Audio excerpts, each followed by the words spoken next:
শুভ সন্ধ্যা বন্ধুরা। আজ হলো 11 জানুয়ারি রবিবার।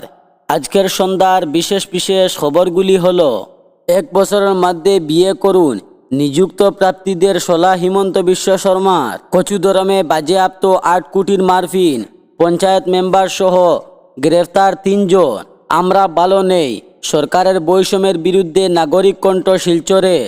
বিধানসভা নির্বাচনে বিজেপির টিকিটের দৌড়ে আইনজীবী ফজলে এলাহি। সড়ক দুর্ঘটনায় আহত চালকের পরিবারকে আর্থিক সাহায্য trek honours coordination committee.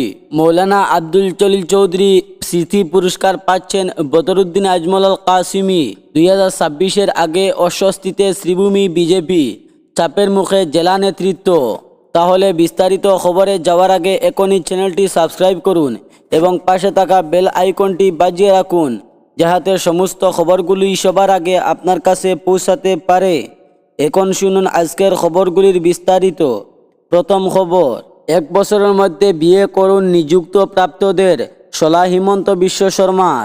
Asamiya সমাজ এবং সন্তান জন্ম দেওয়ার বিষয়ে উদাসীন ফলে 50 বছরের মধ্যে আমরা এই রাজ্যে সংখ্যালঘু হতে চলেছি।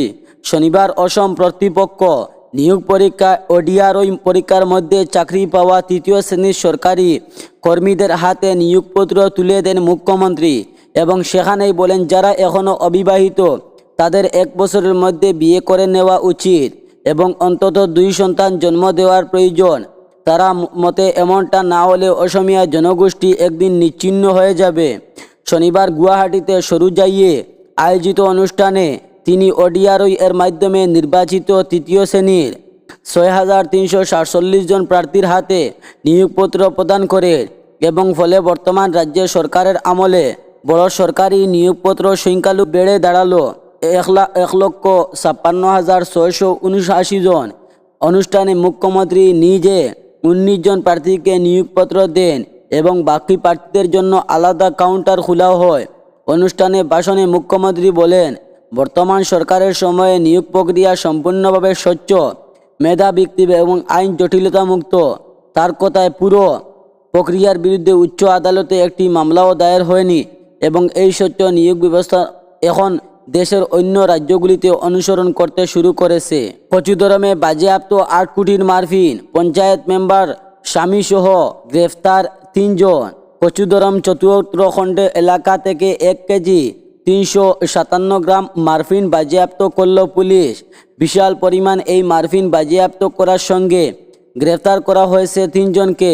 বাজেয়াপ্ত করা মারফিন মূল 8 কোটি 20 লক্ষ টাকা। যে 3 জনকে গ্রেফতার করা হয়েছে এর মধ্যে একজন রুহুল আলম লস্কর, গোবিন্দপুর বাসকান্দি জিপির 3 নম্বর ওয়ার্ডের নির্বাচিত মেম্বার দিলু ইয়াসমিন লস্করের স্বামী। অন্য 2 জন হল কচুদরম চতুর্থ খণ্ডের মইনুল হক লস্কর ও লক্ষ্মীপুর থানা এলাকার চিরিপাড়ার প্রথম খণ্ডের সিরাজুল হক। জানা গেছে, গোপন সূত্রে খবরের ভিত্তিতে পুলিশ শুক্রবার রাতে কচুদরম চতুর্থ খণ্ডের মইনুল হক লস্করের ডেরায় অভিযান চালায়। সে সময় সেখানে ছিল তার 2 সহযোগী রুহুল এবং সিরাজুলও। 3 জনকে হাতে নাতে পাকড়াও করার পর বাজেয়াপ্ত করা হয় 1,357 কেজি মারফিন। জানা গেছে, মইনুল বেশি বড় মাপের নেশার কারবারি। সে বিয়ে করেছে মণিপুরের চূড়ার চান্দপুরের এক মহিলাকে। ওই মহিলা মারফতেই সে মণিপুরে মাদকদের কারবারিদের কাছ থেকে মাদক নিয়ে এসে বিক্রি করে থাকে এ জেলায়। এলাকাবাসী জানিয়েছেন, সাম্প্রতিক কালে মইনুলের আর্থিক উন্নতি ঘটেছে খুবই দ্রুত গতিতে। মাদকের কারবারের দৌলতেই যে তার এভাবে দ্রুতগতি উন্নত ঘটেছে, এবার সে ধরা পড়ার পর বুঝতে পারছেন তারা। সড়ক দুর্ঘটনায় আহত চালকের পরিবারকে আর্থিক সাহায্য ট্রাক অনার্স কোঅর্ডিনেশন কমিটি। বহিরাজ্য সড়ক দুর্ঘটনায় গুরুতর আহত খাটাখান কালীনগর পঞ্চম খণ্ডের জসিমউদ্দিন চৌধুরীর মৃত্যুর সঙ্গে পাঞ্জা লড়েছেন। শনিবার শালচাপড়া ট্রাক ও নার্স কোঅর্ডিনেশন কমিটির সভাপতি আতাউর রহমান বড়ভূঁইয়ার নেতৃত্বে এক প্রতিনিধি দল আহত জসিমউদ্দিন চৌধুরীর বাড়িতে গিয়ে তার স্ত্রীর হাতে আর্থিক সাহায্য তুলে দেন। উল্লেখ্য, ট্রাক চালক জসিমউদ্দিন চৌধুরী অন্ধ্রপ্রদেশ গাড়ি চালক ছিলেন। গত শনিবার সেখানে এক সড়ক দুর্ঘটনায় গুরুতর আহত হয়ে চিকিৎসাধীন রয়েছেন। বাড়িতে মাত্র স্ত্রী ও ছোট 3টি সন্তান রয়েছেন। পারিবারিক সূত্রে জানা গেছে, আহত জসিমউদ্দিন চৌধুরীর চিকিৎসায় মোটা অঙ্কের টাকার প্রয়োজন। ইতিমধ্যেই অনেকেই সাহায্যের হাত বাড়িয়ে দিয়েছেন।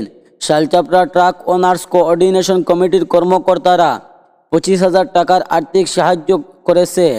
আমরা ভালো নেই, সরকারের বৈষম্যের বিরুদ্ধে নাগরিক কণ্ঠ শিলচরে।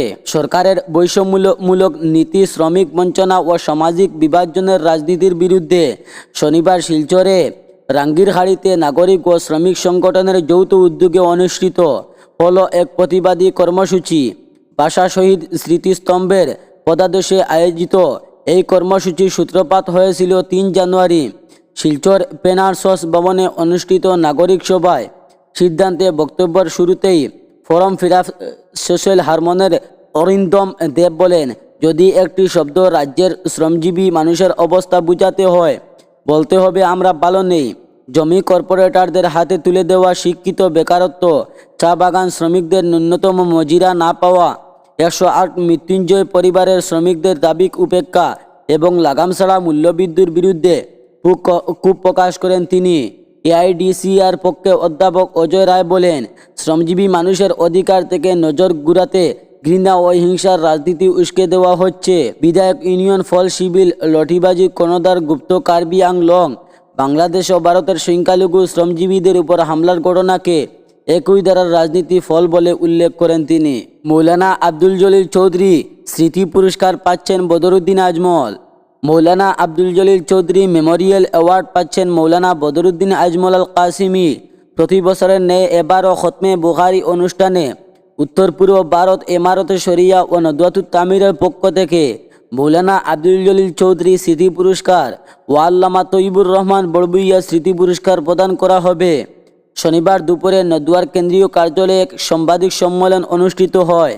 এদিন খতমে বুখারী অনুষ্ঠানের অভ্যর্থনা কমিটির সম্পাদক চৌধুরী উসামা মবরুর বলেন, উত্তর পূর্ব ভারতের এমারতে শরিয়া ও নদওয়াতুত তামিরের প্রথম আমিরের শরীয়ত মৌলানা আব্দুল জলিল চৌধুরী স্মৃতি এবং বিগত 3 বছর যাবৎ দ্বিতীয় আমিরের শরীয়ত আল্লামা তৈবুর রহমান বড়বুইয়া স্মৃতিতে 2টি স্মৃতি পুরস্কার খতমে বুখারী অনুষ্ঠানে প্রদান করা আসছে।